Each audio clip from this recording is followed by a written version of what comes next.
I love Souls games. Being a huge Berserk fan, it scratches a part of my brain to smash a huge greatsword into enemies every single time. It never gets old. So, when Elden Ring's DLC, the Shadow of the Erdtree, came out, I was obviously excited, and playing through it, it certainly did not disappoint. The scale is massive, the world is beautiful, exploration was thrilling much like when Elden Ring first came out. There is so much to do in this game, including a plethora of bosses. Truly, this is one of, if not the best DLC ever made. Okay, I might be deriding a bit too hard, but can you blame me? Miyazaki is the GOAT! But instead of seeing unanimous praise for this amazing release, I've actually seen quite the inverse effect, with many people disliking and heavily criticizing this DLC, with the general consensus being that this new DLC is too hard. Yes, the Souls community, who has notoriously patented the Get Good meme, and trashed gaming journalists for being bad at the game, including Eurogamer, who stated the DLC was too hard in their pre-release review, are complaining that a From Software game is too hard, even reaching the point where the Steam reviews were swayed to mixed. Granted, some of these are due to performance issues, which I suppose is fair enough. For a DLC of this magnitude, with how well crafted it is in a world where AAA games want us to pay extra money for a free Jabba the Hutt mission in this Star Wars game, it is a shame to see people do this. Some so-called gamers, including popular streamers, have just straight up quit the DLC.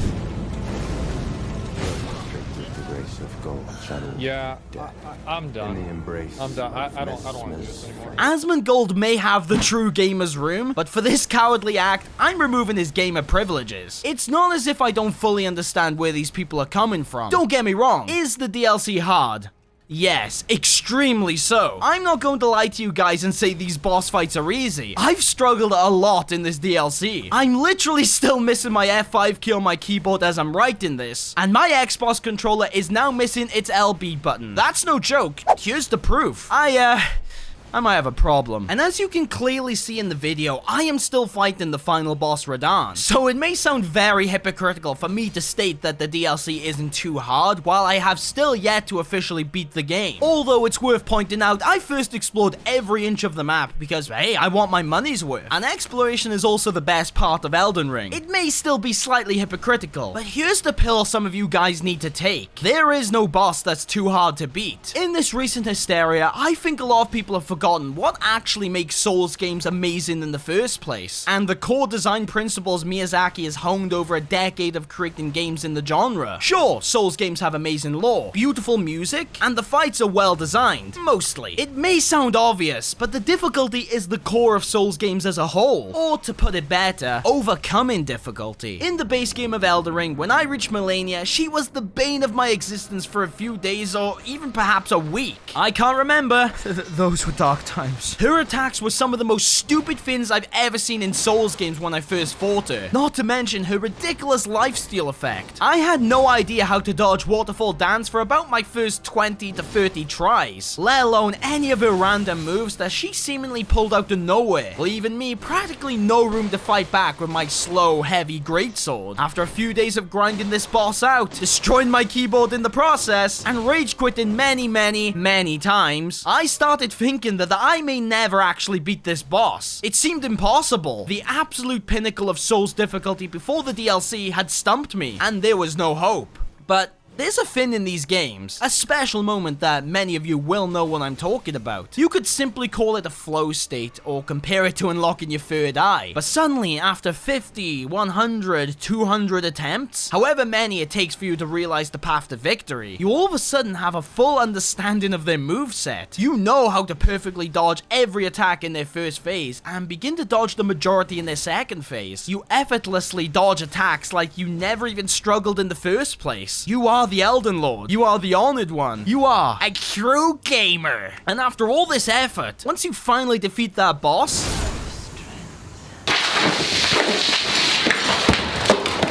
there has been no greater joy in gaming, even comparable. Not a single moment I can recall that has come even close to the feeling I felt in my body, my soul. soul when I finally defeated Melania. And truthfully, I don't think there ever will be. It's relief, it's happiness, it's the pure joy of overcoming an obstacle, which is the entire essence of these games. Miyazaki has been quoted many times saying, hardship is what gives meaning to the experiences. And I couldn't agree more. Miyazaki wants us to experience the pure joy that inherently comes when a player overcomes extreme hardship that not many games, save for From Software's catalog, can deliver on. Every game they've made since Demon's Souls has been built on this core foundation. Elden Ring and, of course, its DLC are no different. Now, of course, there is totally a valid argument to be made on whether they've pushed this to the absolute extreme when it comes to Shadow of the Erdtree. Although, due to many Souls veterans calling Elden Ring the easiest Souls game so far, I feel Miyazaki almost saw this as a challenge. The DLC for Souls games are always brutal, giving us some of the hardest fights in the series. But this time, he truly wanted us to overcome hell. And many players have, including myself, with many challenging bosses that have been scattered throughout this DLC. These have pushed me to my limits, but I've always overcome them eventually. No matter how much I raged or struggled, I beat them in the end. They're brutal, they feel unfair at times, but there is always a way to overcome them. As said, I'm still fighting and struggling against Radahn right now, but already you can see this flow state effect in work. I used to die constantly in his first phase despite it being considerably easier than his second. Now I managed to get past it every time, and in some cases, I managed to not even use a single flask. Sure, I still die pretty quickly on his second phase, but already I've seen the progress, going from getting no hits at all to each attempt trickling down his health more and more. I can dodge more of these moves I once thought were impossible. I can see the path slowly opening forward. Although this is extremely difficult, the hardest boss by far, and I have no doubt that this will probably get nerfed a bit in the future, but I know if I keep pushing forward and don't give up, I will eventually beat it. And that's the simple reason why this DLC isn't too hard, because if you can persevere and have the willpower to not give up, it's always beatable, eventually. Even Kai Cenat, a guy who literally only played his first Souls game rather recently, and notoriously struggled on the majority of the bosses, has a better understanding of these games than some diehard fans of the series. It's a skill issue.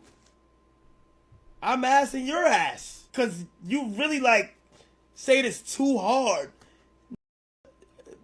Put your big boy pants on, go out there, and go fight. Some may flame you for what you use, but the games give you these tools for a reason. Play how you want and whatever gets the job done. I mean, god damn it, there is literally already a no-hit run for this boss. So quit your whining, get back in there, and stop unfairly flaming devs who have given us a masterpiece of a DLC. All because you went into a series notorious for being stupidly hard for being stupidly hard. Look, to put it simply, get good.